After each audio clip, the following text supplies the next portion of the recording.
চাকরত্তি ছেলে সহ্য করতে না পেরে ছটফট করতে করতে মারা গেল। এ দৃশ্য দেখে ব্রাহ্মণ আর বেঁচে রইল না, একটা কুয়োতে ঝাঁপ দিয়ে প্রাণ বিসর্জন দিল। দিনের পর দিন আমার অত্যাচারের মাত্রা বাড়তে লাগলো। এর জন্য কোনো তাপ অনুতাপ হতো না আমার। মানুষের মুখের গ্রাস কেড়ে নিতাম, তাদের মুখকে শুচি করেছিলাম। তাই পিশাচত্ব লাভ করলাম, হলাম শশীমুখ। বিশাল পিশাচ দেও আবার, কিন্তু মুখ পেলাম ক্ষুদ্র সূচের ছাদার মতো। আপনার স্পর্শে আমি পিশাচ মুক্ত হলাম। শিগ্রক বলল, আমি এক নরাধাম, এমনকি সারা দুনিয়ার জুড়েও দ্বিতীয়টি পাবেন না। বণিক বংশে জন্ম নিয়েছিলাম, সর্বদা অকাজ কুকাজে মেতে থাকতাম। একবার আমি আর আমার দাদা বিদেশে সওদা করতে গিয়ে প্রচুর মুনাফা করে ফিরে এলাম। নদীপথে ফিরছি, মনে এক বুদ্ধি এলো। এর কারণ আমি জানি না। ভাবলাম দাদাকে যদি এখানেই সরিয়ে দিতে পারি তাহলে মুনাফার অর্ধেক ভাগ দিতে হবে না। যেমন ভাবা তেমন কাজ, নৌকা নিয়ে এলাম, দাদাকে নিয়ে চূড়ায় নামলাম। তারপর দাদাকে কিছু বুঝতে না দিয়ে নিমিষে দ্রুত লাফিয়ে উঠলাম নৌকাতে। নির্দেশ পেয়ে মাঝি নৌকা ছেড়ে দিল। বাড়ি ফিরে এলাম, কাঁদতে কাঁদতে বৌদিকে বললাম দস্যুদের আক্রমণ রুখতে গিয়ে দাদা মারা গেছে। স্বামীর শোকে বৌদি কান্নাকাটি করতে লাগলো। তারপর চিতা সাজিয়ে আগুনে ঝাঁপ দিয়ে প্রাণ দিল। ধরা সম্পদ সব আমার হলো, মন ভরে সব ভোগ করলাম, কিন্তু এমন মহাপাপ করলাম যার ফলে আমি পিশাচত্ব লাভ করলাম। এরপর চতুর্থ পিশাচের পরিচয় প্রদানের পালা। সে বলল, আমি রোধক, চাষির ঘরে জন্ম, মা বাবা ভাই বোন নিয়ে ভরা সংসার। আমার ভাই কোনো কাজকর্ম করতে চাইতো না, শুধু ঘুরে বেড়াতে ভালোবাসত। খাওয়ার সময় হলেই তার টিকি পাওয়া যেত, তাই তার বিষয়ে আশায় আলাদা করে দিলাম। সে পৃথক হলো, কয়েকদিনের মধ্যে জমি জায়গা বিক্রি করে দিল। দুবেলা খাওয়া পর্যন্ত জুটল না। মা বাবাকে নিয়ে আমি তখন বেশ সুখেই দিন কাটাচ্ছি।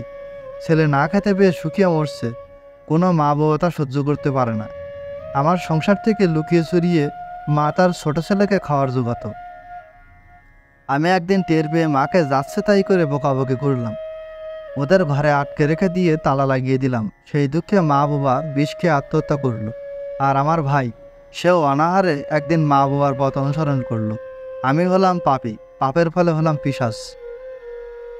এবার পঞ্চম পিশাচের পালা। সে বলল, অবন্তীনগরে আমার জন্ম, রাজপুরোহিত ছিলাম খুব লোভী।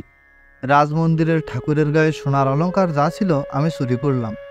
রাজা চুরির খবর পেয়ে ঘোষণা করলেন যে চোরকে ধরতেই হবে, তাকে শুলে চড়াবো। আমার কানেও এই রাজপ্রতিজ্ঞার কথা পৌঁছে গেল। ঠিক করলাম রাজাকে খুন করব। একদিন প্রকাশ্যে রাজবাড়িতে প্রবেশ করলাম। সকলের পরিচিত বলে কেউ বাধা দিল না আমায়। রাজার ঘরে গিয়ে পালঙ্কের নিচে ঘাপটি মেরে বসে রইলাম।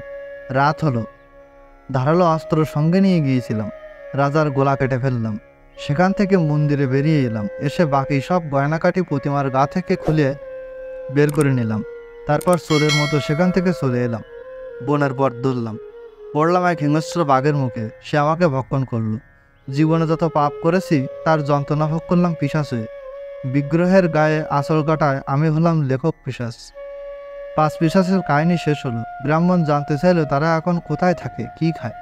পিশাচেরা জবাবে বলল, লজ্জা, ধর্ম, ক্ষমা, ভীতি, জ্ঞান যেখানে বিরাজ করে সেখান থেকে আমরা যোজন যোজন দূরে থাকি।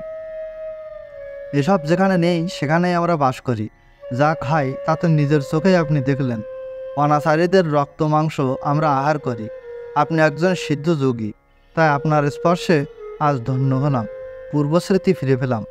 শ্রীহরির মুখ থেকে গরুড় এই কাহিনী শ্রবণ করছিল। শ্রীকৃষ্ণ বললেন, ওদের কথাবার্তা আমি অলক্ষ্যে দাঁড়িয়ে শুনেছিলাম। আমি তারপর ওদের সামনে নিজ মূর্তি ধারণ করে দাঁড়ালাম। ওরা আমাকে দেখে হাউ হাউ করে কাঁদতে লাগলো। আমি তাদের নিরস্ত করলাম। 6টা দিব্য বিমানে করে ওই 5 পিশাচ আর বিশ্বসেনের নামে ওই ব্রাহ্মণকে নিয়ে গেলাম বৈকুণ্ঠ ধামে। গরুড় শ্রীহরির চরণে প্রণাম নিবেদন করে বলল, হে ভগবান, আপনি দয়াময়, আপনার অসাধ্য কিছুই নেই। হরে কৃষ্ণ।